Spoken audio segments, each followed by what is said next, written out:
Hello and welcome to the LYHL podcast.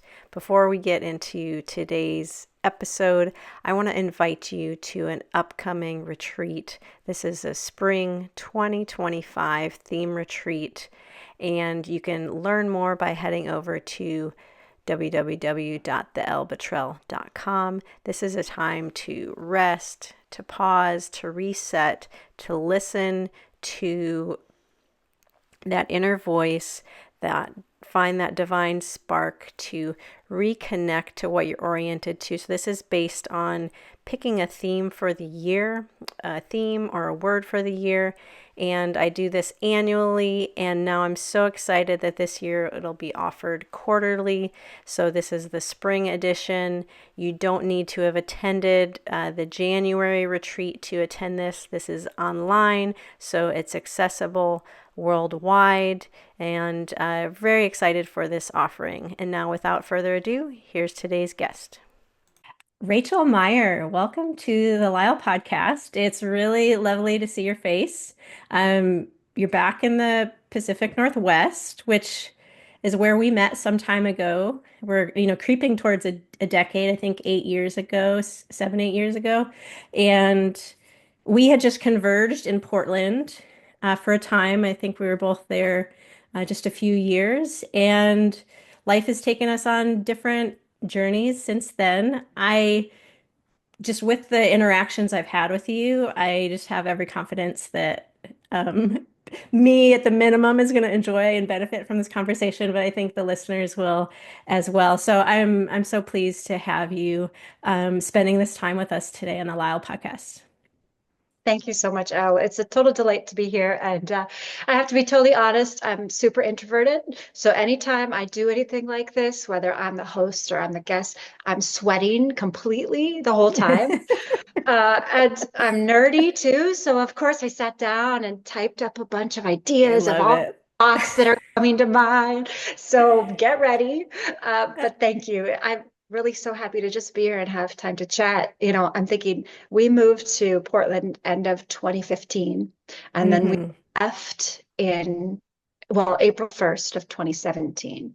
So that Hmm. means that probably one of the last times we would have seen Yeah. each other would have been that January. It was January, February, when Hmm. you gracefully shared one of your gifts by taking some yoga asana photos for me in the studio downtown in the Pearl at Yo-Yo Yogi.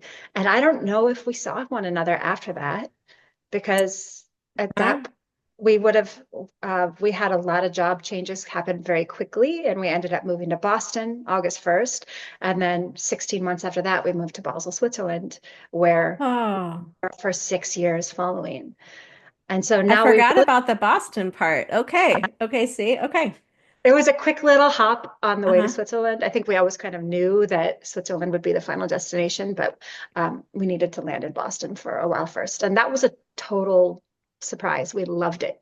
And we had no experience with Boston, but it was wonderful. So that said, 6 years in Switzerland. And then last August, we finally kind of came full circle and landing back in the Pacific Northwest, a little further north now in Seattle. So trying to remember what it's like to have that big, wet, dark season in the Pacific Northwest. And we're kind of Hmm. coming out of it with daylight saving on Sunday, and everybody here is Right. counting the days. Like in the newspaper, it says, guess what? Seattle has a 6 o'clock sunset tonight. So Woo! it's amazing how people's lives are really driven by those cycles Yeah. of the Yeah. earth. Yeah. Yeah. Wow, just so much in there already. Like the introversion, I'm with you. I'm not currently sweating, but that could happen. For me, a lot of times my introvertedness just means like the recovery time. Yeah. There's there'll be like this buzzing, when we get off the call, and I have scheduled to go for a run to kind of discharge that afterwards. And I'm one of the things I'm really excited for, and I think you're going to offer, because I know you are, one of the gifts of being introverted is that there's observation and there's considering of what's going on, and there's unique perspectives of that. And you're from the Midwest, right? And then you've spent time in the Bay Area, you spent time in the Pacific Northwest, then you went to the East Coast, Boston, you've been to Europe, living in all these places.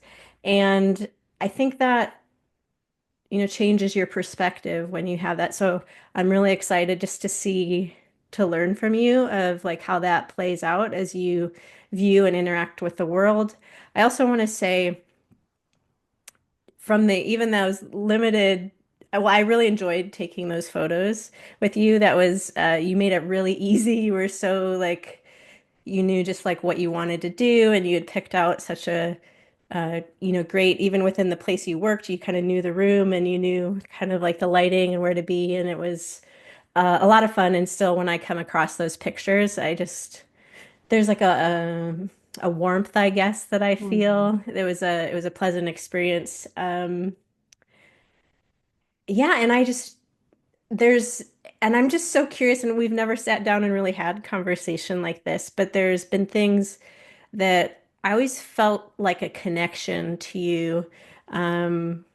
Because we met through your sister, and but I always felt this connection, and so which is part of why we're still, kind of connected in the periphery through social media and things, and kind of that sort of rubbing elbows, even though we're geographically, um, doing our own things, like living life. And Mhm. um, so I'm just very, very excited. I'm so glad you're here. Thank you. It's cool that you're in California now because well, my husband and I really spent our whole adult lives in California. So even as we were living in Switzerland, enjoying being in Central Europe, our hearts missed the Bay Area. And I know Mm, you're further south, and so you've had a correct, really different experience of living in correct. California, especially the last few months. Oh But God, yeah. oh gosh, I'm sorry. I know. We talked about having the tissue nearby. I'm like, Yeah, yeah. yeah.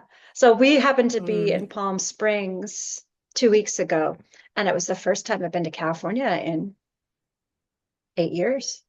And it was just mm, so interesting to go to the desert. And even though the desert is so different from the Bay, to really feel at home and to kind of walk out of the airport and breathe the air and go, oh, okay, here I am. Avocados, mm-hmm, rainbow flags, like sunshine. This is mm-hmm, mm-hmm. California. There's something really powerful about it. And I think we'll always miss that. Even though, we're on the West Coast now and we've got West Coast vibes, and we've been really pleasantly surprised by how deeply progressive the Seattle area is. And it reminds me a lot of San Francisco in that way. So Mm. even your sweatshirt is sunny, like California. Like, Yes, yes, feel and it. even like positive. Yeah.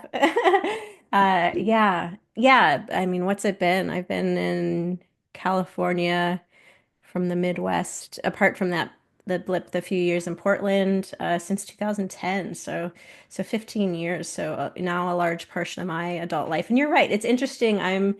We're not even to the questions, and we're already like getting into it. I think about just the energy of a place.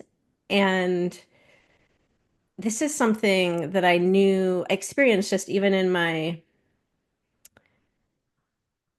experience of growing up evangelical Christian. Like I still would go to a place like Chicago, which I lived just a train ride away from as a kid. I would go there in high school, and just there was just like this energy, and it put me in a different, when I went to Chicago, just observing people going like, and I was like, what's their life? What's like? And I was just like, it made me think just really existentially just to be around Mhm. there. Or, yeah, when I go to Portland, there's definitely, an energy there. California has its energy, Midwest energy. It's so interesting about that. And I think we're even kind of circling around even the idea of home, right?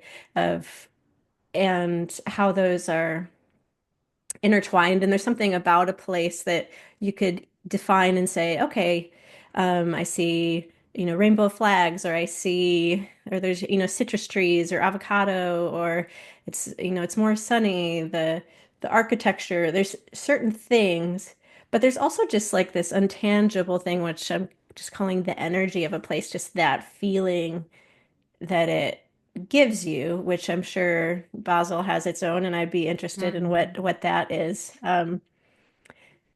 In an effort to not have this conversation go on 3, 4 hours, 4 hours. Yeah. let's drop into question number one, and we can maybe circle back to any of that feels inviting or incorporate it. Great. But Rachel, how would you describe your work and vocation? I would describe it as I am a yoga and meditation teacher and a writer, and I approach all of those things with an interfaith lens. So, my work is helping people to relieve their suffering. It's really grounded in an awareness that suffering is universal and that we're human, we feel pain, we suffer. It's a part of being alive in a body. And so my job is to try to help people find ease in their bodies and in their minds. And the yoga practice is a huge part of that. Yoga asana, of course, like it is the love of my life in so many ways. The first time I went to a yoga class, I felt like I had come home. And it was Mm, like, oh my God, this is a combination of all the things I love in one place. It's music, it's dance, it's movement, it's meditation, it's spirituality, it's an opportunity for service, it's community.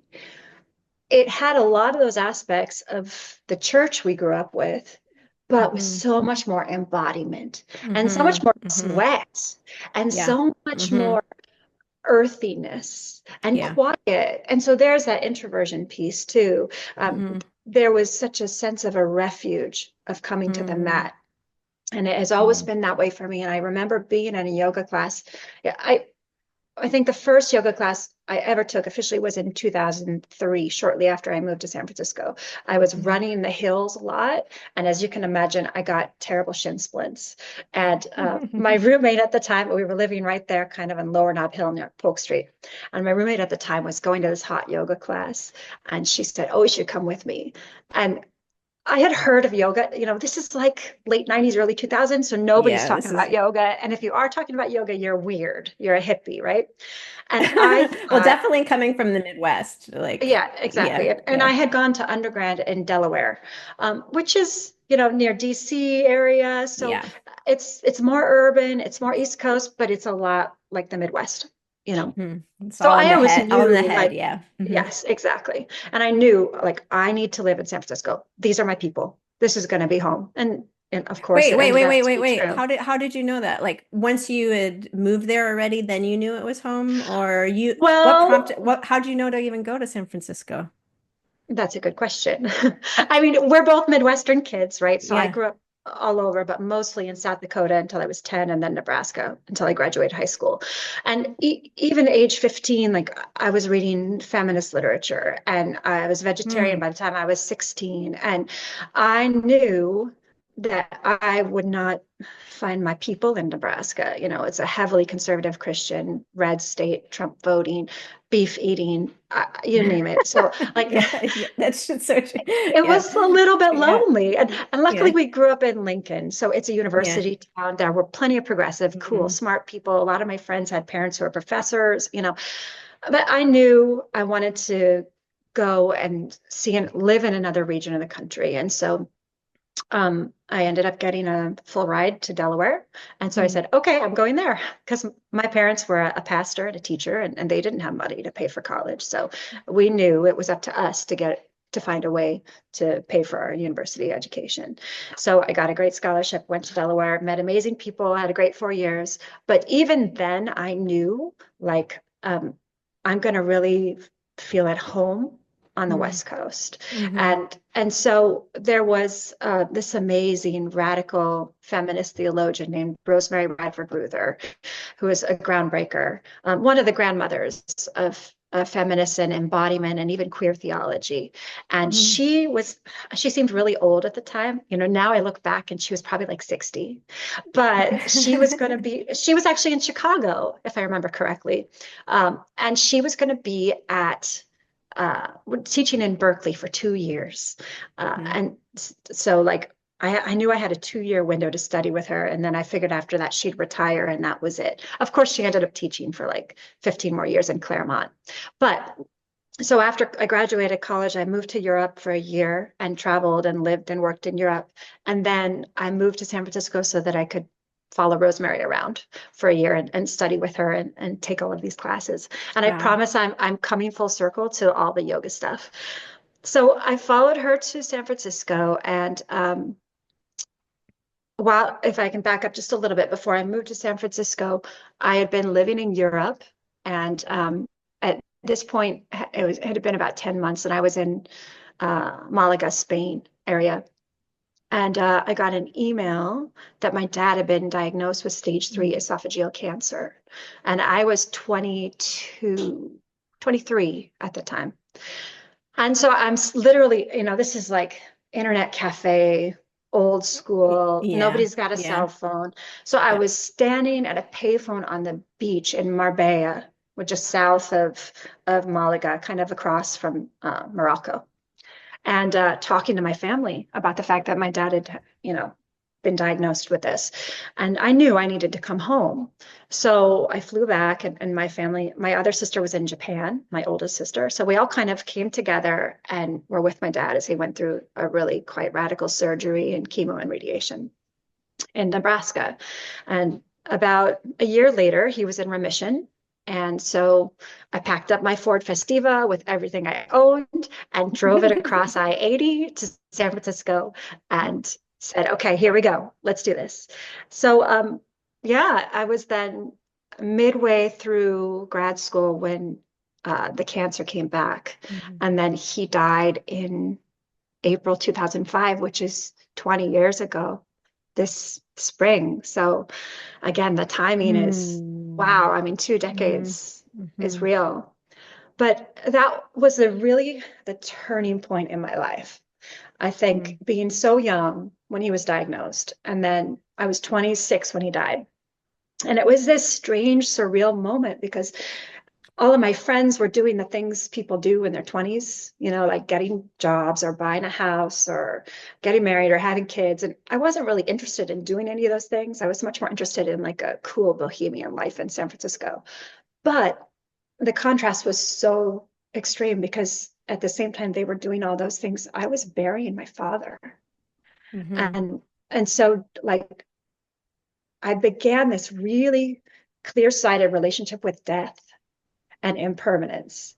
And that was such a turning point for me because I had always pictured, I'm going to crank out grad school, get a PhD by the time I'm 30 and be a professor and teach about bodies and theology and be like a progressive alternative to George W. Bush and all of those other sort of right-wing nationalist Christians who were popular at the time. This is like 2004 and 5.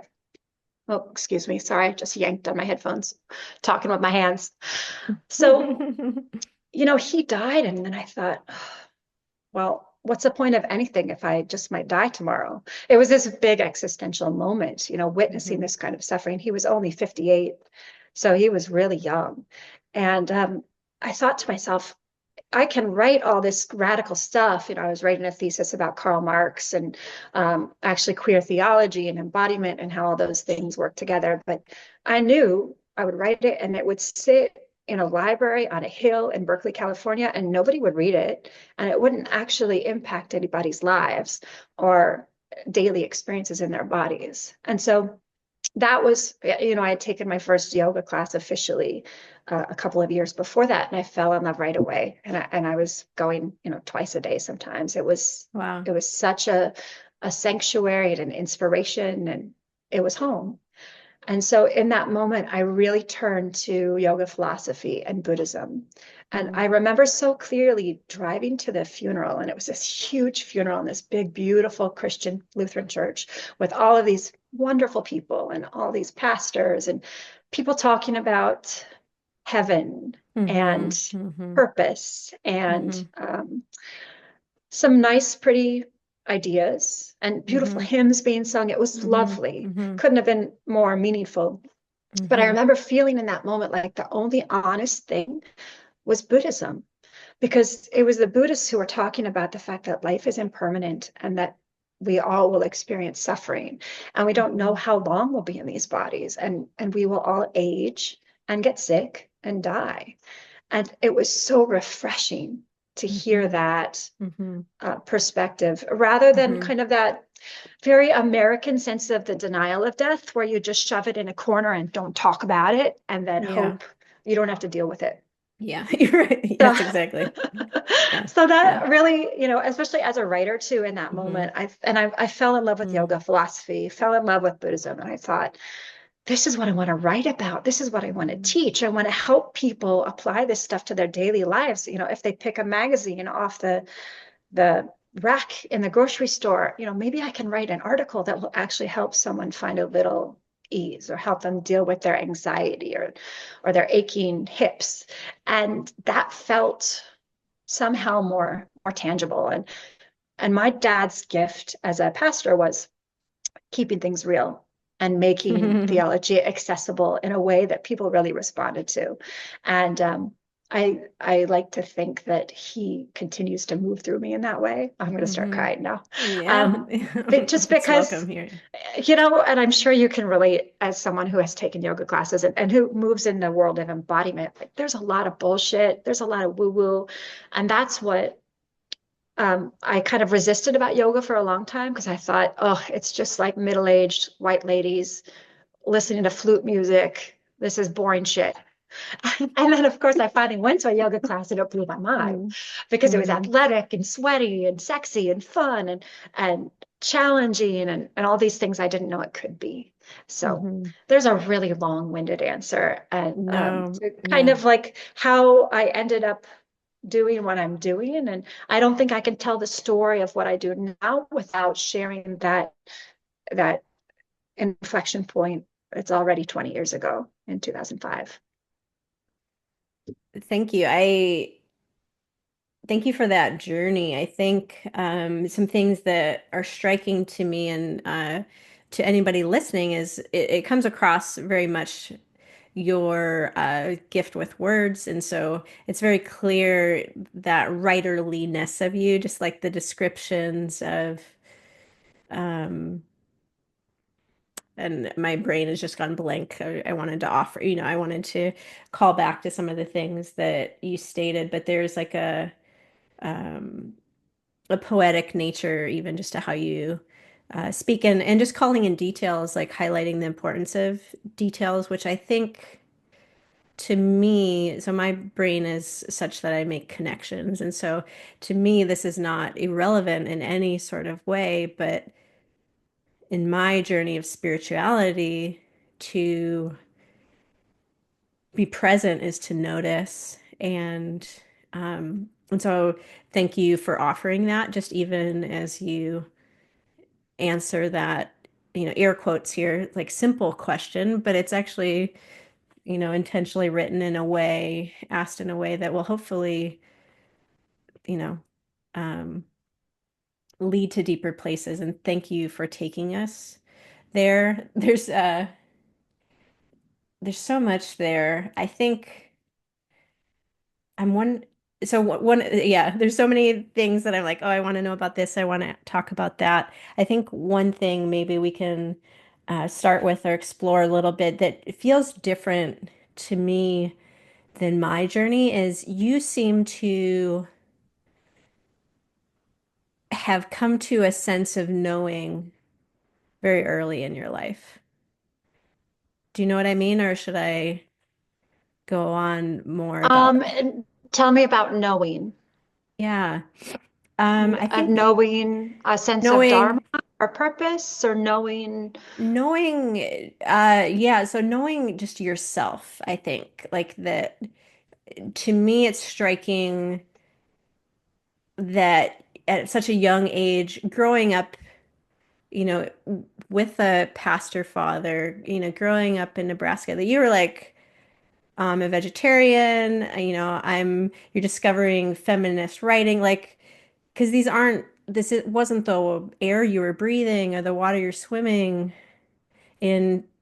And of course, you're just being you. So I don't know, you probably, but do you have any, that just strikes me as unique and different than my own journey. Like I'm looking back and like, oh, those were those threads of, yeah, I've always been a feminist, but that was like absolutely like a bad word, you know, Mhm. um in my upbringing. So there just wasn't like a there was absolutely like no exposure to it. And I don't know, Rosemary, I'm gonna have to get that Oh yeah, name from totally. you, and so I can put it in the notes and check out myself for anybody listening.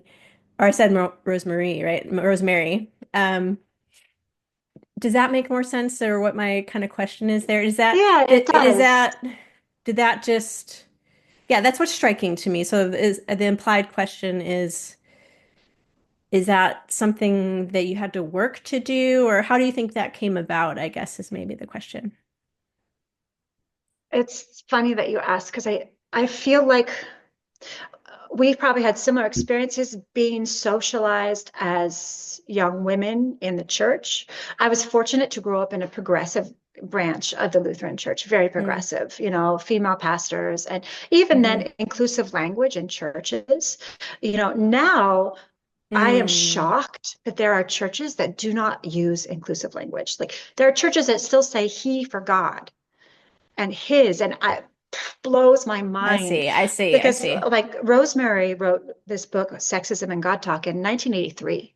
And even in the 1970s, you know, my dad was a Lutheran campus pastor. So we grew up often in kind of like 1970s, 80s hippie campus spaces, Okay, which was okay, fabulous, like okay. nature, earth, camps, people with guitars singing contemporary liturgies. So I got pretty lucky in I terms see. of that Yeah, structure. And yeah. I don't think I was conscious of it, but my parents did, you know, really do a great job encouraging us to be self-led and encouraging Mm-hmm, us to be smart and creative and successful. The thing I struggled with as a 15-year-old and still struggle with now is that very internalized patriarchal idea that we should be nice girls. yeah. The pressure to be nice. And I've spent literally 30 years reading everything I possibly could about why that's bullshit and how we need to take up space and be our authentic selves. And yet Mm-hmm, there is still this message that I think is largely from the church, and mm-hmm, that you need to be a nice girl and don't raise hell and be quiet and be small and keep people happy. And it amazes me that some of those early messages that didn't come overtly, but came mm-hmm, covert through, I think, even some of the, you know, Bible scriptures and whatnot, mm-hmm. or even just the general culture of Christianity and Midwestern niceness. I remember so clearly sitting in like a junior year of high school literature class. And I was this very small, cute teenage girl, right? And I was brilliant and mad because I was seeing all these things in the world that were unfair and unjust. And I just remember so clearly burning inside because the boys in my class would talk the whole class long. They would suck the air out of the classroom because they were so confident and certain that their offerings were so valuable that everyone needed to hear them. And even that felt so deeply gendered to me. And I didn't have the words to say, like, time out, Mm-hmm. this sucks. And so I think back to those years that were really hard. Um, Mm-hmm. and I think that's what sort of started a whole unraveling of some of that gendered stuff. Like, what does it mean to be in a female body, and what assumptions do people make when you are in a female presenting body? And so it's interesting because I ended up going to grad school and studying feminist theology, but also queer theology and embodiment theologies. And of course, they all overlap in so many ways. And this is 20 years ago. So Mm-hmm. queer theory then and queer theology was such a newer sort of edgy um, discipline. And it's been Yeah. really fun to see how much all of that has moved into the mainstream since then. And Mm-hmm. as a yoga teacher, it's really exciting to see all the Mm-hmm. parallels between that queer theory and yoga philosophy because there's so much overlap. Mm-hmm.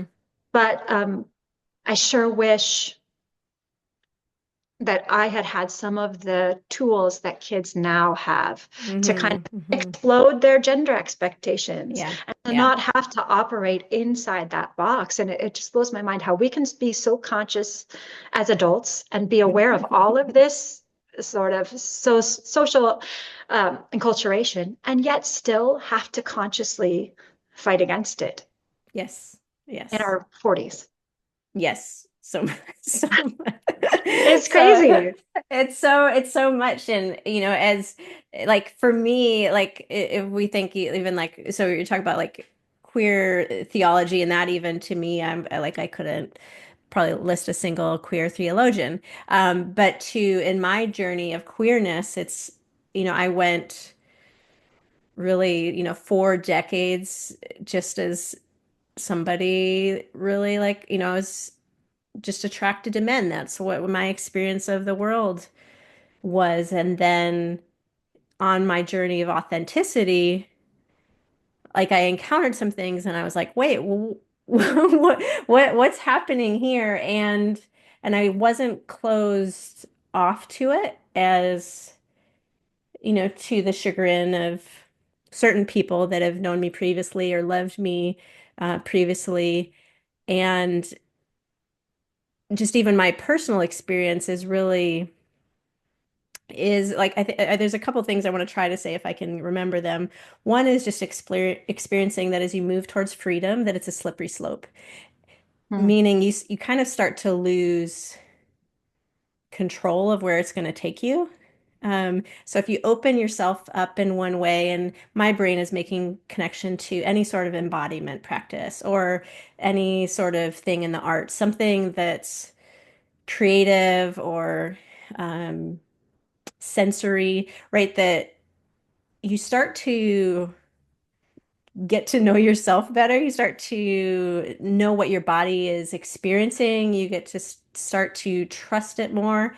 And then it leads to like a more open, a more expansive place. And then you start to see, and then that starts to rub up against things of maybe how you've operated in the past, and which then can lead to, well, why do I operate this way, or why have I operated this way? And then you get exposed and you can see and experience more of these isms, whether it's, sexism or racism or ableism or classism.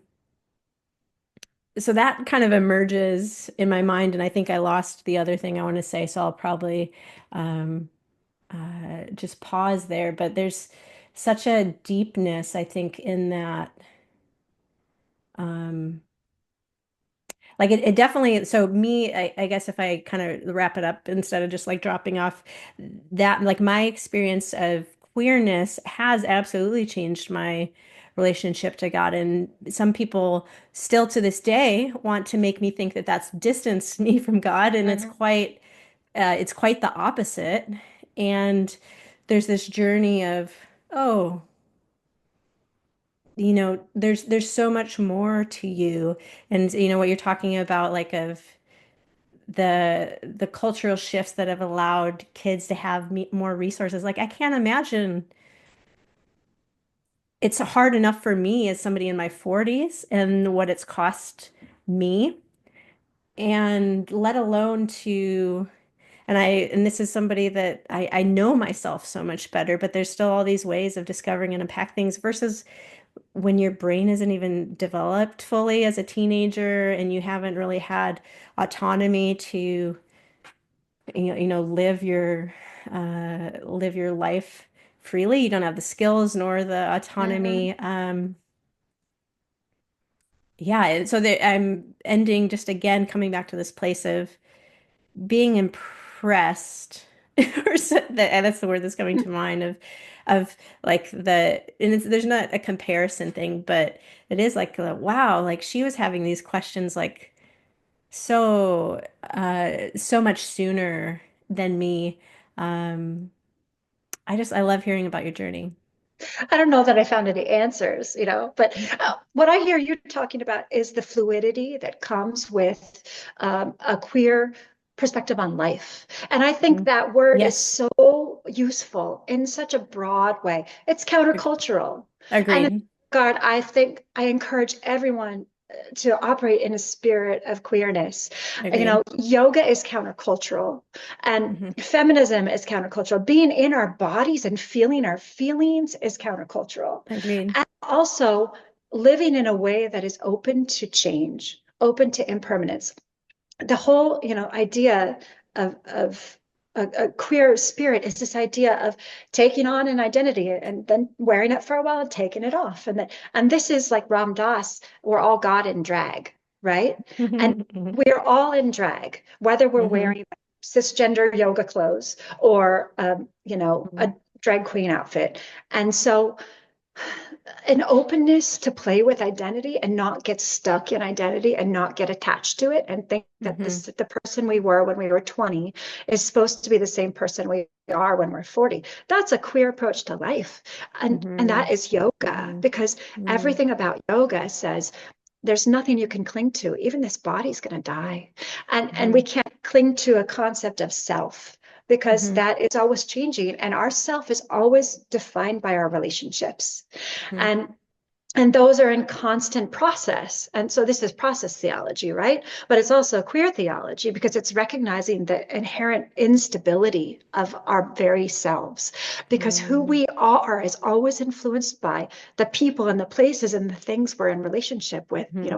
I've got a background of evergreen trees here, and Hmm. I'm deeply in relationship with those trees, and they change me just from being here. And in Hmm. Basel, I would walk to teach at the studio directly across from the medieval city hall called the Rathaus. And I would go up the elevator 4 floors and teach and look out the window. And I would keep time on my yoga class by looking at the clock at the top of this 15th century medieval city hall. And it was like who I was in that moment was defined by my relationship with the medieval architecture around me and the Rhine River. And so I feel like we have this desire to figure out our lives and say, okay, this is who I am, this is what I do, and and this won't change. And we got to Yeah. chuck that out the window, Yeah. because it's all always changing. Just like Hmm. bodies are always changing. The Hmm. body I have today is different from the one I had 8 weeks ago that had a fractured sacrum. And so if we can just make friends with that Hmm. constant Hmm. fluidity instead of resisting it, then Hmm. I think we're living into that queerness, we're Hmm. living into Hmm. that countercultural approach to life. And there's Hmm. so much more joy and ease. And like even just saying those words, I feel like my shoulders just drop. Yeah. Yeah. And that's what we're going for, right? Yeah. Yeah, I mean, I think so. Like ultimately, I think to me, I'm thinking like love, which I think Mm-hmm. is and um from like biblical scripture, like it talks about like how perfect love casts out fear. And oh, like love, this is not love, right? Like if we're in a situation and this is happening, like there's okay, Contraction. things are not optimized, right? Like Yeah. things should like, but if this is like like, oh, there's something, there's a safety, there's something that's avoiding, there's a connectedness. Yeah. Whew, okay. Um, so much. And I hope we continue to talk about impermanence as things go. And I would love to, I hope we circle back, but it's fine if we don't For sure. to It's something to I'm death and the always yeah, talking yeah. about, so it will come back. Yeah, I think there's just a lot of importance there, like about death in our as those of us raised in the U.S. that aversion to death, and I hope we really come back to that. Um, Rachel, what do you think it means to live your healthiest life? So the first response I have to this, I think you're going to relate to, and it's from one of my favorite teachers. His name was Michael Stone, a Canadian yoga teacher, Buddhist teacher, also a psychotherapist. So he really approached those three disciplines with an awareness of the overlap and the fact that yoga and meditation are psychological tools for working with our minds and learning to sit with our feelings and not freak out and not run Mm-hmm. away, right? So Hmm. and I'll paraphrase this. I'm a big podcast nerd, so I've been listening to his podcast for years, and this is something I heard him say, and it has stuck with me since. He said, "Yoga is the practice of learning to be real," Mhm. and for me, that is living your healthiest life. Like if you can be wholly embodied, so you're not treating your body like a taxi for your mind, right? And you are unapologetically authentic, which is so hard, like so hard, especially as I mentioned for women, right? Taking up space, feeling permission to take up space, um, and having sort of a spirit of gentleness and a quickness to laugh, but also like no fucks left to give because you know this might all end tomorrow, and so you're fully you, and you're not apologizing for that. And I think just seeing the relationality at the heart of everything, that connection, that integration. But I always say I think you can tell a really good yoga teacher by somebody who is quick to laugh at themselves, Mhm. because it means they're not taking that concept of the self too seriously. So somebody who's really living their healthiest life is really quick to laugh. It's that sense of humor. And I did not grow up with this, right? Like I come from very Germanic peoples on both sides of my ancestors, and they had hard lives. And most of Mhm. them were poor in Germany, and they took a long, hard boat ride across the ocean, and they came through Ellis Island, and they lived a hard life on farms in southeastern Nebraska, and it was about survival. So they didn't have Mhm. the luxury to feel much at all, right? Mhm. But I've witnessed sort of this Germanic spirit living again in this very Germanic area, because Basel is right there at the corner of France and Germany, but you speak Swiss German there. And then I spent a lot of time in Germany, even grocery shopping, because it was cheaper to get groceries in Germany. So I would get my car and drive 15 minutes, get my groceries, and then come back across the border.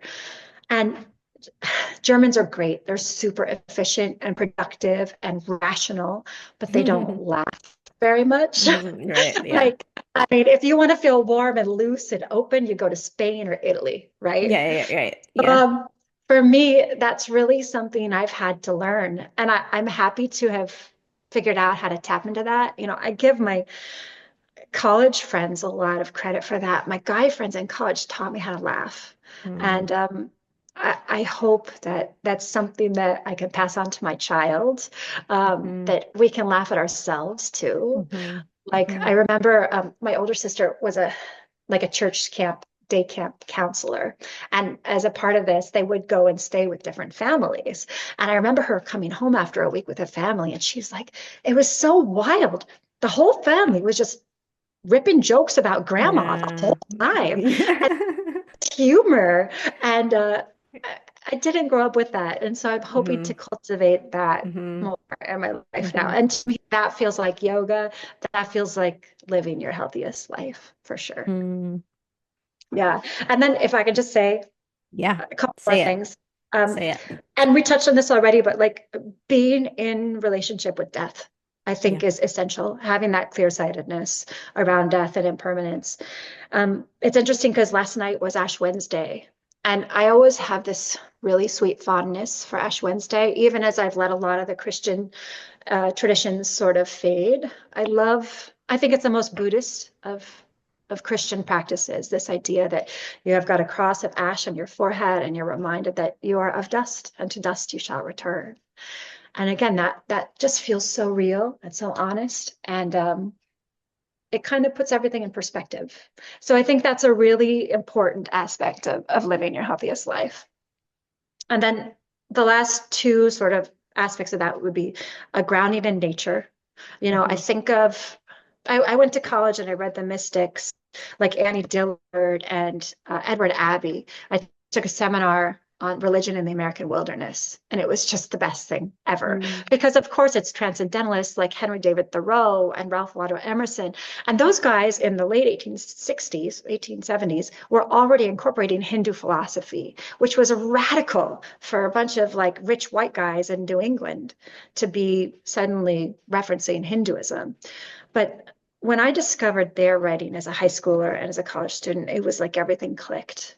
And I thought, okay, we don't need fancy cathedrals because we've got the Grand Canyon, or we've Mm-hmm. got Death Valley, or we've got Yeah. the redwood Yeah. trees Yeah. in the North Bay. Mm-hmm. So I think part of coming back to the Pacific Northwest that has been really nourishing has been having those evergreens just outside the window and living near the water. Like I don't know Mm-hmm. about you because you Mm-hmm. work closer to Chicago, but I grew up landlocked, South Dakota, Mm-hmm. Nebraska.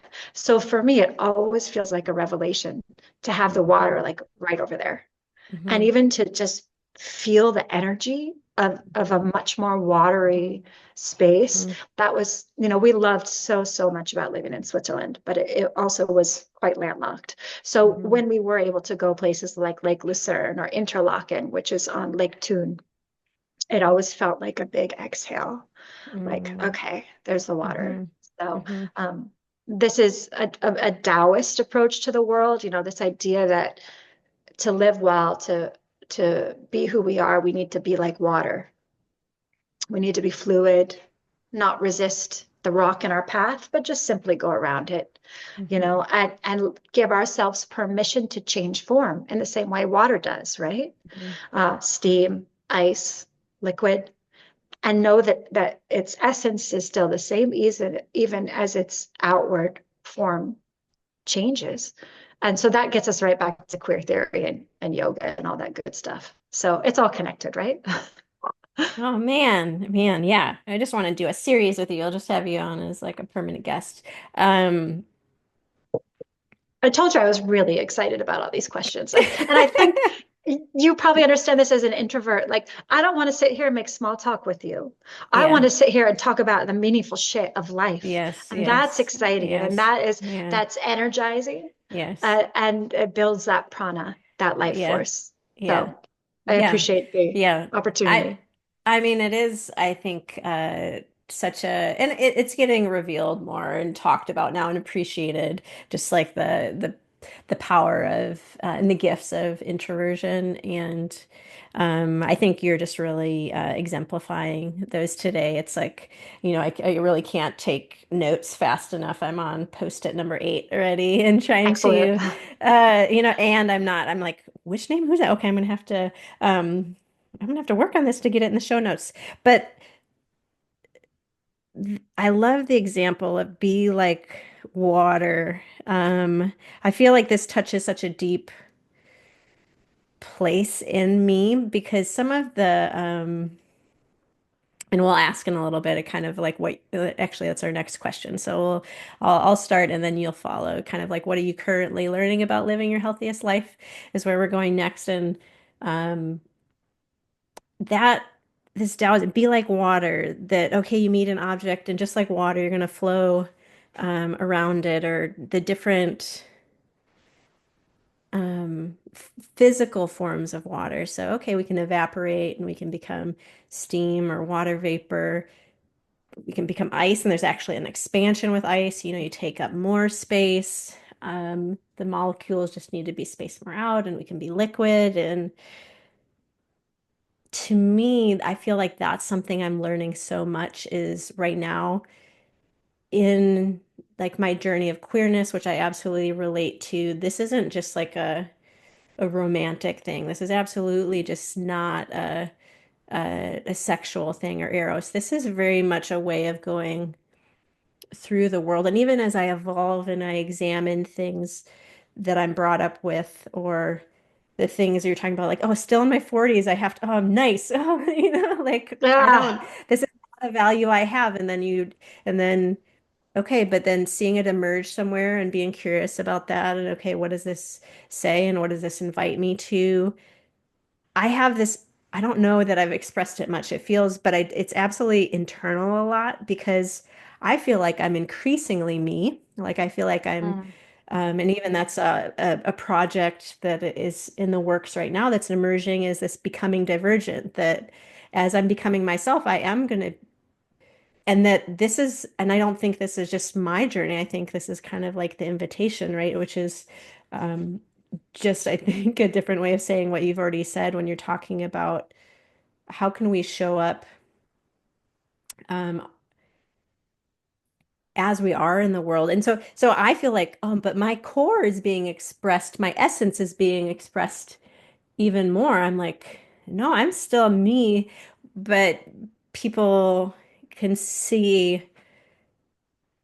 And so there's like this longing almost and desire for people to like honor that, I guess, and to see that and knowing me like, oh, like of course I can still just like feel close to you and trust you and but there feel so it's this they're coexisting that I'm it feels like I'm perpetually evolving and I'm like always myself and even becoming more myself, kind of ridding myself. And there's so many analogies you could use. Am I weeding out Mhm. things or excavating or taking off a mask or like Mhm. whatever our analogy is for just showing up more of myself in the world, which is I'm one of a kind, right? So of course there's going to be a uniqueness and oddness and eccentricity, a queerness to that. I really love that. I really love the laughter part. I have a active goal of more smile Oh line, more yeah, I'm crow's getting them feet. too. Yeah, Yeah, yeah. I'm like, no, this is not like a real smile is up here and my eyes are going to tell me, And so Right. I like look in the mirror and I'm like, yeah, Now see, like I'm more. getting the brow furrow lines here. Yeah, yeah, And I'm like, yeah, okay. And I am a thoughtful, serious yeah, person in yeah, so many ways. Even yeah, as a second grader, like I was doing that thinking. yeah, But right, yeah, I would right, much rather go for I love it when people have those crinkles and the right, crows. yeah, yeah, Like, yeah, yeah. you smile a lot. So I'm lobbing the question to you. What are you currently learning about your healthiest, or about living your healthiest life? Well, I have to, there's no other place to start than the fact that I'm 8 weeks out of fracturing my sacrum, the holy bone, right? So The holy bone. January I don't know that. 7th, Tell me what it's yeah, the holy. holy bone. Okay. Okay. The Greek and Latin roots of sacrum are related to the word sacred, right? So, and this idea in Mm. the yoga chakras too, that's the second chakra. It's like the creative chakra. I mean, it's sexuality, it's the pelvis, it's fluidity, it's everything Hmm. creative. Um, and it's sort of this central pivot upon which the rest of the body moves.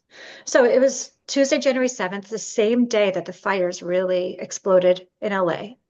And it was like 7 a.m. and we were getting ready for the day. And I was upstairs. We live in this cool, funky Pacific Northwest house that has really funny stairs everywhere. It's like it's architecturally fascinating and fun, but the stairs are slippery as hell and super dangerous, and they're everywhere. So I was upstairs and had a Oh cup of tea no. in one hand, Oh and no. okay, so I can't let go of it quite yet. This is my Oh Swiss no. phone that has all my contact from all of my Swiss friends, right? And so I have an American mobile that I've graduated to, but the Swiss phone is still my connection to all my friends who are family in Basel. Hmm. And because of the 9 hour time difference, I always get updates overnight while I'm sleeping because they're up. So I woke up and I had like 25 messages from dear friends, and I was so excited to read them and hear all their updates. So coming down the stairs with a cup of tea in one hand and my messages from my beloveds in the other. And I missed the bottom step completely. And my ass hits the corner of the wooden No. step and then lands on the floor. And just like that, Oh fractured my God. sacrum. And a lot of people don't know, of course, you know what a sacrum is, but Yeah. it's Yeah. of course just up from the tailbone. So it's like S4 and like the back of your pelvis. And it was wild. And so I spent about 12 hours in denial that I had fractured it. I drove my kid to school with Yeah. a fractured pelvis, and then I laid on the sofa. The only thing I could do was lay on my side because anything else hurt. And I laid on the sofa and I thought, okay, I'm just going to hope this is bruised and it'll feel better tomorrow. I'll Right, go to right. Yeah, urgent care yeah, yeah, tomorrow if I need to. yeah. But my body was shaking like this, like the trauma and the Mm-hmm. adrenaline. I felt like an animal. Like my body was clearly Hmm. trying to let go of the trauma of that fracture. Hmm. And so even 12 hours later, it was 8 o'clock and we were trying to eat dinner and I had chills and I was still shaking. And my husband said, okay, we got to take you to the ER. You can't wait till tomorrow. but I couldn't ride in a car because I couldn't sit. So I had to lay on my side in the front seat with the seat all the way down and a pillow between my knees. It was wild. So anyway, we got to the ER 30 minutes away, and they brought me in, and it was my return to American healthcare. We're not in Switzerland anymore. And of course, the ER was understaffed and there wasn't enough room. So I ended up in a hallway on a Mm-hmm. stretcher with a Mm-hmm. flu patient on my right and a pneumonia Yeah. patient on my left, and somebody having Yeah. heart problems next door. And I have to say, the ER doctors and nurses were just angels. They were Mm-hmm. amazing. And they've clearly been trained in really thoughtful social emotional ways, because every Yeah. single one of them came up to me and said, I'm so sorry this happened to you. Mm. And just even hearing that in this Yeah. scary moment was such a comfort, that empathy. So, long story short, they did a CT scan and discovered that I had fractured my sacrum. And so then I had to wait to see if they wanted to do surgery or not, which was terrifying. I've never had surgery in my life. I've been very healthy. I popped out a baby naturally, like no big deal. So it was very frightening to be lying there on the stretcher at midnight, wondering if I was going to go into the operating room. So luckily they came back and said, okay, well, the orthopedic surgeon looked at it. He said, you should be okay, but we want you to go home and do bed rest for a week, and then, or at least a few days, and then you'll have a follow up with another orthopedic surgeon. He'll do X-rays and CT and let you know what's going to happen. So, the time since then has been 8 weeks of just focusing on living my healthiest life. So it was Mm-hmm. such a relief to Mm-hmm. hear I didn't have to have surgery, because as a yoga teacher, of course, I'm very attached to my mobility, my ability to do asana practice, even to sit. The definition of asana, yoga asana, is finding a comfortable seat. And this is why yoga Mm-hmm. asana originally developed, to find a comfortable seat for meditation where your body didn't hurt, your knees didn't ache, your joints weren't screaming at you while you were sitting. So I literally just couldn't sit anymore. And it was one of those moments when I thought, this is going to make me a much better yoga teacher in my more irrational moments. And then it just felt like boot camp for everything I have worked on in my yoga and meditation practices. It was like, okay, here we go. Now we put it all into practice. Let's do this. And so I didn't have a lot of moments of feeling sorry for myself, or I did regret not paying attention going down the stairs. And I still, every time I go down those stairs, I'm holding one banister with one hand and holding the wall with the other. I felt silly for not being more mindful and more present in my own Mm-hmm. body. But I just kind of said, okay, well, let's go. This, like, right now it's like this. And this is one of my favorite teachings from Frank Ostaseski, but it's from a lot of different Zen Buddhist teachers in general. Like, when there's something hard in your life and you're anxious about it, or you're worried about it, or you're suffering, the first step you can, say to yourself is, okay, right now it's like this. And that's acceptance. And so the Mm-hmm. suffering that comes from resistance to what Mm-hmm. is melts away. And my husband, I think, helped the most. He said to me, shit happens. And there doesn't Mm-hmm. have to be a deep meaning or purpose to this. It's just sometimes Mm-hmm. shit happens. And it's Mm-hmm. true. And there was like Mm-hmm. such a lovely exhale when he said that. It's like, yeah. And we thought of it another way too. And that is that how fortunate I was that I didn't hit my head going down and have a traumatic brain injury. How fortunate I was that it wasn't a little bit higher and I could have lost my ability to walk. Or, I mean, I could have been incontinent. Or there are so many possible realities that didn't come. And so, I think of what you say a lot, which is that, may it be a blessing. And so I really tried to look at it as, okay, what is the blessing of this? And Mm-hmm. so it was really hard. And I learned so much about what it means to be healthy, what it means to not take anything for granted. My husband as well had had a fairly minor surgery at the end of November. And then about a week later, some major complications developed Mm-hmm. that he had been dealing with since, well, through November, December, well, December, January, February. So he and I were both disabled basically. I Mhm. mean, Mhm. and our son, who's 11 now, was like the one in the house. So if something fell on the floor, I was like, honey, can you come over and pick that up for me? Because I couldn't reach down to the floor. Mhm. And so I have to give my partner so much credit because he carried the load when I literally couldn't even bend over or sit or do anything. So it was such a practice in just taking it day by day and Mhm. in appreciating all the little things and in saying, Mhm. okay, what are the tools that I have at hand? I know breath work. I can, because I can only lay on my Mhm. side. So it was so painful on my hips to be only lying on my side that I would just toss and turn the whole night and not sleep more than about a half an hour. And I actually had to sleep on this couch behind me because I tried all the beds in our house Mhm. and they hurt so much because of the softness and the way it Mhm. pulled on the Mhm. injury. And this couch was the only place that actually felt where there was ease without pain. And so every night, you can see the fireplace behind me. We'd put a fire Mhm. in the Mhm. fireplace Mhm. and my son and my husband would tuck me in on the sofa and they would go and go up to bed and I slept here. And it was literally a month until I could even lie on my back flat Mhm. again. And Mhm. so I could talk about that for a long time, all the things I learned, but it was reassuring to be able to say, okay, I can look up what's the best nutrition to heal a Mhm. bone fracture. Mhm. Okay, I'm going to focus on getting my um, calcium and getting my iron Mhm. and getting my green juice. And those were the tangible things I could do. So between that and breath work, and sometimes I would just Mhm. stand in front of the window and feel the sun on my face and take my arms up and then take my arms down and inhale up and exhale down. Mhm. And that felt like yoga. So Mhm. I know every yoga teacher who's ever been injured probably could relate to this, but a friend of mine, a friend and colleague here in Seattle, an old friend from 15 years ago in San Francisco originally, Michal, said that someone told her when she was injured, injury is God. And she wrote that to me about a Mm. week after it happened. And I was like, whoa, yeah. And then, through the course of all this, I keep thinking of it. Injury is God. Like, yes, what a teacher. Yes. What a reminder of how connected we are. What a reminder of what miracles our bodies are. Yeah. I mean, the fact that it's fine now. And Mhm. even it had been a week, and I went into this appointment with this lovely surgeon, and he said, okay, this is where it's displaced, and here's your fracture, and it will heal by itself. So unless you have pain, you don't ever have to come back again.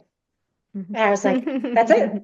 Yeah, I don't have to have an appointment. You're not going to check it again. Mhm. No, he trusted that my body would Yeah. heal itself, and it Yep. did. And Mhm. that to me is the miracle, is like, and that was what was Mm. uh, such a help Mhm. in what felt like a slow healing process sometimes, is that every day I could feel that it was better and I Mhm. was more mobile and it was easier to ease down and sit on a cushion, or I could Mhm. go up the stairs a little less Mhm. slowly, Mhm. and that progress was such a gift. Mhm. So there's a life-changing quote that I think was another part of that decision to be a yoga teacher. And that's Mm. Susan Piver, who's a Buddhist meditation teacher. Mm. And she said, you are not broken and you do not need to be fixed. Mhm. And I read that when I was like 23, and it blew my mind because I had grown up in a tradition that every week in church told me I was broken. I was fundamentally broken. And that's how humans are. And we are sinful. And the only way that we can be made whole is through this um, male savior. And so to have someone say, you're actually not broken and you don't need to be fixed, was like flipping the script completely. And I still think of that. And it even comes to mind when I think about the sacrum, because even as it was broken, I thought, I'm already whole Mhm. because my body already possesses that wisdom Mhm. to return to wholeness. And that wholeness Mhm. is its natural state. And that's what I Mhm. love about Buddhism, this idea that you are fundamentally good. You have Buddha nature at your core. And we all have that goodness at our core. Even Donald Trump and Elon Musk have Mhm. it at their core. And that's where it gets challenging sometimes, right? But Mhm. that when we can return to that wholeness, Mhm. um, and know that even brokenness is temporary and Mhm. impermanent, we can reside in that and trust it enough to really unfurl into that wholeness, you know? So sorry, once again, I just talk forever, but that's what it feels like to live your healthiest life, like to, I Mm. mean, and part of that is the laughter. You know, the first day back from the hospital, I was laying on the couch and I was trying to be productive and I had my phone and I was laying on my side. So I had my phone like this, trying to type an email. It's not possible, right? And so I finally said, so it was the beginning of the new year, and I thought, oh, there's so much I want to get done. I have all these Yes, projects. yes. I'm going to open an online yoga studio. I'm going to do this. And then boom, and I finally said, okay, I am not supposed to be productive. My body's working really hard right now Yeah. to heal, Yeah. and that's all I Yeah. have to do. So I turned on Schitt's Creek and I watched 6 seasons of Schitt's Creek, which was the best medicine because it's laughter, it's authenticity. Have you watched the I've watched them. series? Yeah, it's a Yeah, yeah, it's so absurd. Yeah. absurd and silly, and I Irreverent, mean yeah. irreverent. Yes, I mean the levies you gotta love. Yeah, And yeah. it was medicine. So Yeah. again, that laughter proved to be really healing. Yeah. Mm. Um, going back to you in the emergency department. So my partner Jamie has been for over a decade, or going on a decade and a half, has been a nurse in the Oh, emergency department. wow. And not just any, but yeah, exactly. Like part of like we just met and I found out oh, you're not just a nurse, you're in an emergency department. Oh, and not just any emergency department, like trauma one in LA, Oh my so gosh. just seeing everything, it's enough that it's like, oh, this is where like the military comes and has Mm, their medics trained just because of um but so my brain went to, and I just had this moment kind of love for her, but you sharing about that, the empathy and the power of empathy. I don't know. I just wanted to come back to that, and healthcare workers are one of those types of people, but the people that just their job is to meet people in their suffering is um I think about that a lot these days when I think about the state of the world, mm, and um because there's suffering that just happens, and your example of what you've described is like this is not suffering that you brought on yourself, and maybe you're describing like how you had to go through that. And I shouldn't have been having these things in my hand, and I was so excited to connect with my friends. Like those are like beautiful things. You like this like wonderful beverage that you're like so excited to drink, and just like things happen, like your husband said, like shit happens, right? Like suffering is gonna find you. yeah. And to come from a lineage, and we're talking about Christianity, and I'm definitely in a place of like, and I think I always will be, and you're describing it too, of needing to deconstruct and find things that need to get scrubbed out, whether it's from Christianity or whether it's from you know, like American nationalism, or whether it's embodied sexism within us, or whatever the thing is. Like there's this, can we get to that core of us? And yeah, and can we love other people? And that's something I really appreciate about um, Buddhist practices, and I don't know enough to say like which kind of version of that. I can hardly do that within Christianity, but like just where you go out from kind of thinking like loving kindness from places of safety out Hmm. towards people that we would say like enemy, like a love your enemy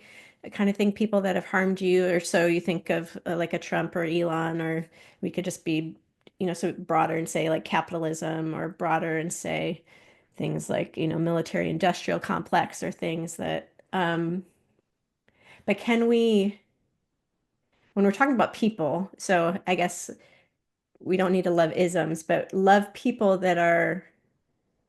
victims of, like, we're all victims of these isms. And can we, and that brings us all suffering, right? So we suffer communally, we suffer individually from these. And what you shared from that teacher, Susan, you're not broken, you do not need to be fixed. That like hits so true. And that ties in to just my work for 20 years and helping people. My work has been to ease suffering. Like people Hmm. come to see me when their suffering becomes too great, and it's problematic because people's tolerance for suffering is actually a bit too high. Oh, I've had the shoulder pain for a year, I've had it for 2 years. Well, what do you know about healing suffering? Healing shoulder pain. Like there's like this, um, there's certain injuries, I guess, like uh, when we have like a defined trauma. Let me say it this way. I'll try not to get too into like different tissue healing and like times and things like that. But things like a fracture or trauma is like a cut in your finger, um, a laceration. These kind of things will, a contusion, you bruise something, they heal really well, provided that we don't mess it up, right? Or Hmm. provided that it's not getting an ongoing trauma, even if you overload a tendon or kind of strain a muscle. Like these things, for the most part, tend to um, heal really well. And I think it is really powerful talking about just our bodies capability on a in the physical domain, and then extrapolating that to our sense of belonging or a sense of being, that it's it's okay to be ourselves. And I think in times, and you made that connection there, and my brain went back to 2020 where everybody was like, yeah, this decade is good. I'm gonna, here's my 10-year plan, I know. or like we do it January 1st, and it was like I distinctly remember just social media just blowing up Yes. with everybody just gonna like, man, like this decade is I'm gonna, like I'm gonna Totally. like I'm gonna charge ahead, and I'm gonna Yep. like. Oh God, little did we know. Little did we know. And you said, and you talked even the synchronicity of like when you fell and hear the fires in LA. And I have a friend that I haven't, this is from 2015. I went to a tea with bees experience that my partner went to. And so we had, ceremonial tea and did this whole thing in somebody's backyard. And there was somebody that tended bees, and we got to interact. It was like this very unique, very cool thing. And there were only four of us, and we took up two of those spots. And one of these people was somebody I hadn't seen in 10 years in all of Los Angeles. Like, Wow. it was like, it's so crazy. And she's going to come over for tea. I mean, it seems like she's got to like tea. She did that. So I invited her Yeah. over. So she's going to come over later today, and come to find out, she's been homeless since the fire. Her Mm, her structure did not burn down, right? But there's so many people that are displaced because of their proximity to the fire, and the the just the smoke and the yeah.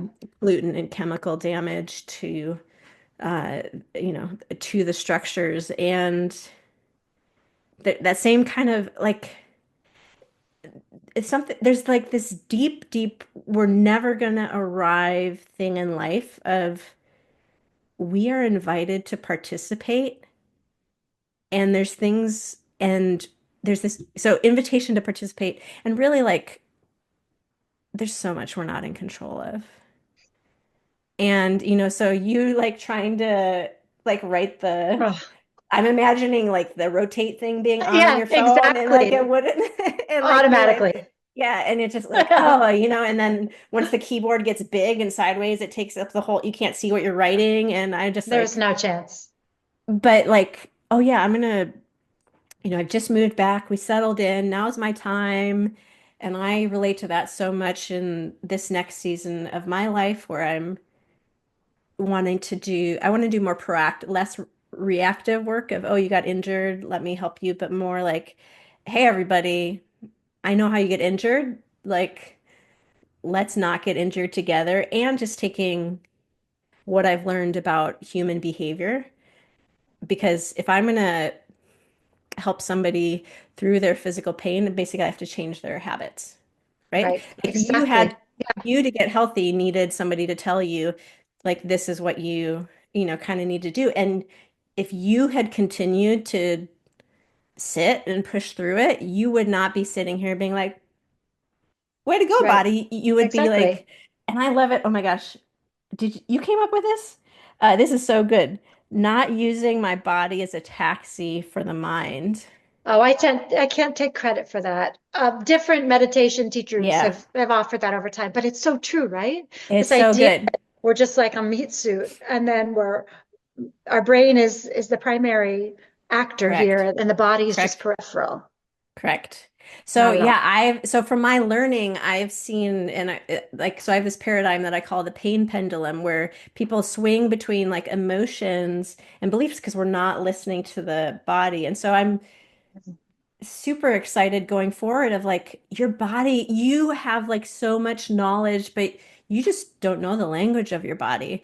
And that's why you're anxious. That's why you're stressed. That's why your digestion's poor. That's what Yeah. upset. That's why you can't make decisions about what to do. That's why you live inconsistently. You show up this way there and this way there. And I just love that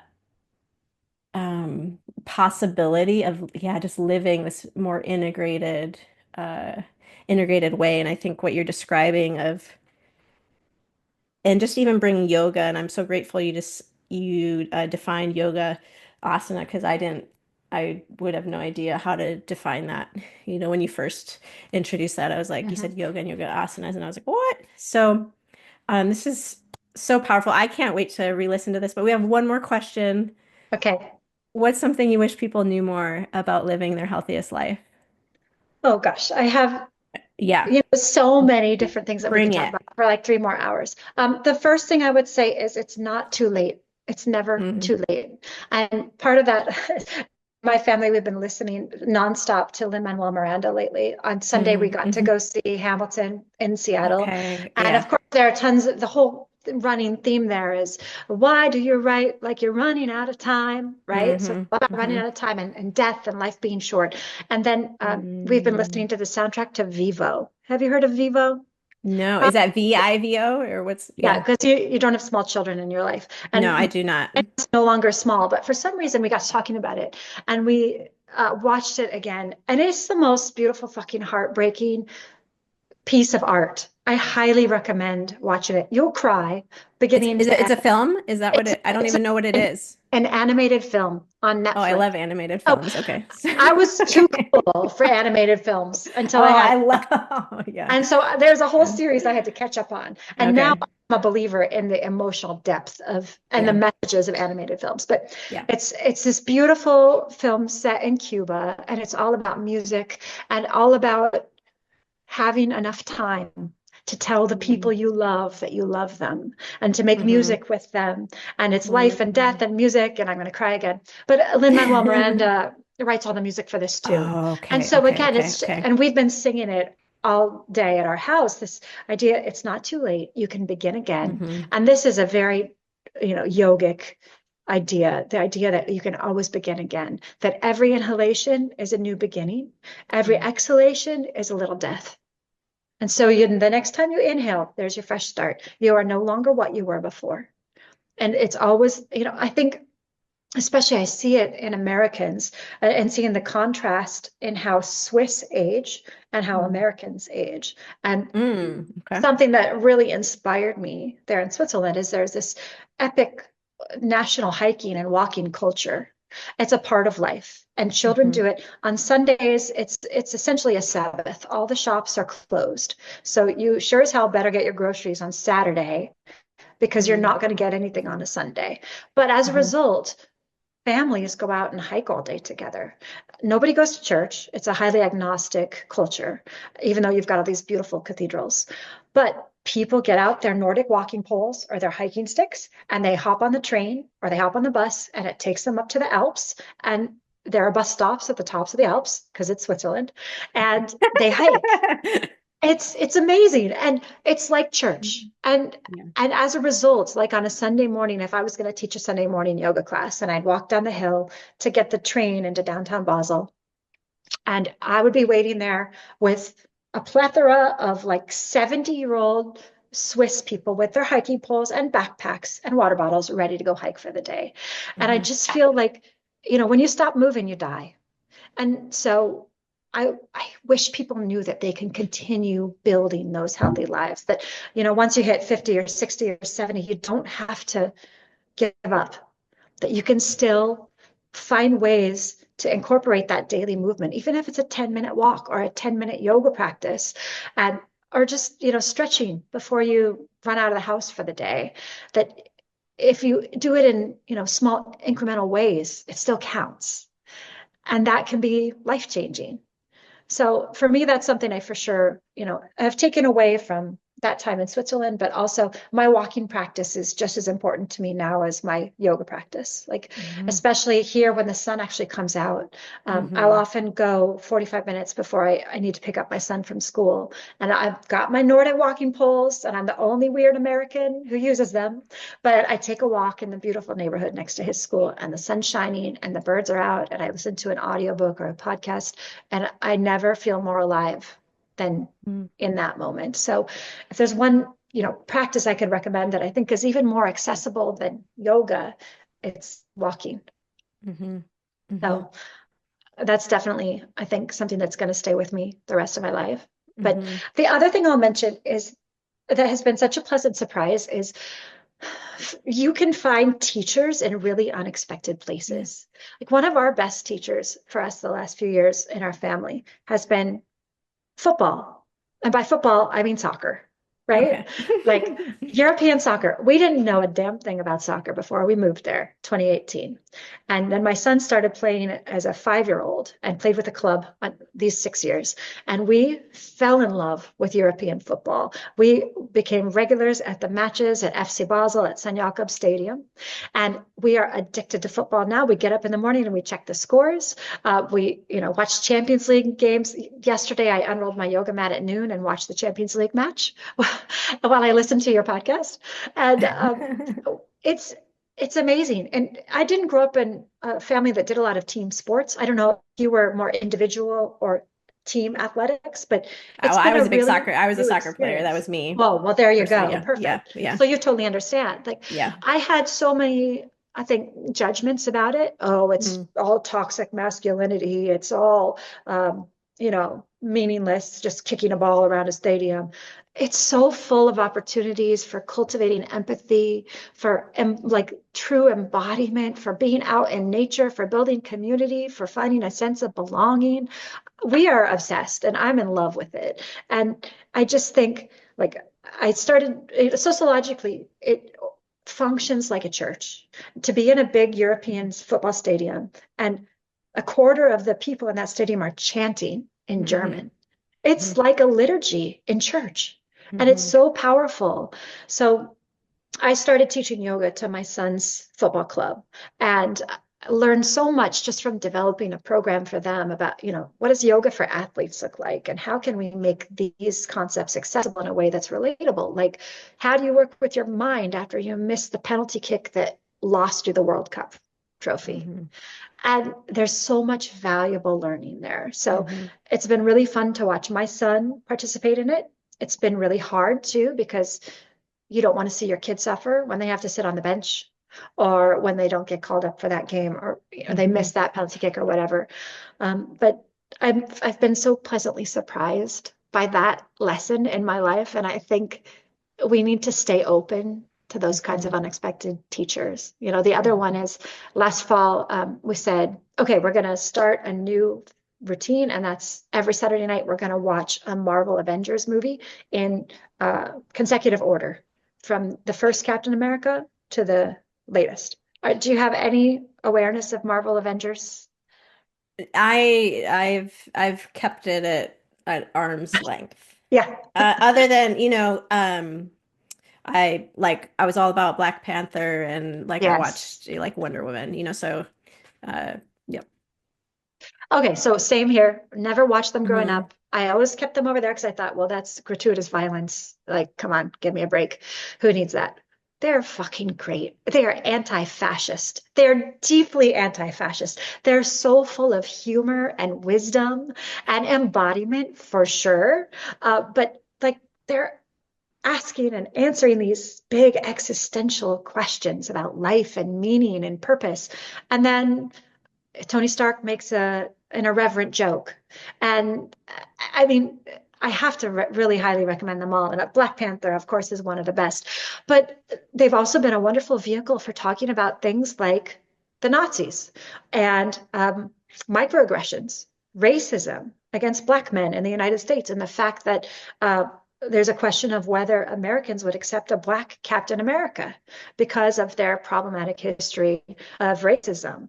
So it's been such a lovely surprise, and I have to recommend it. So I think I want people to know they can always stay open to finding these really unexpected teachers in very unexpected corners of their lives.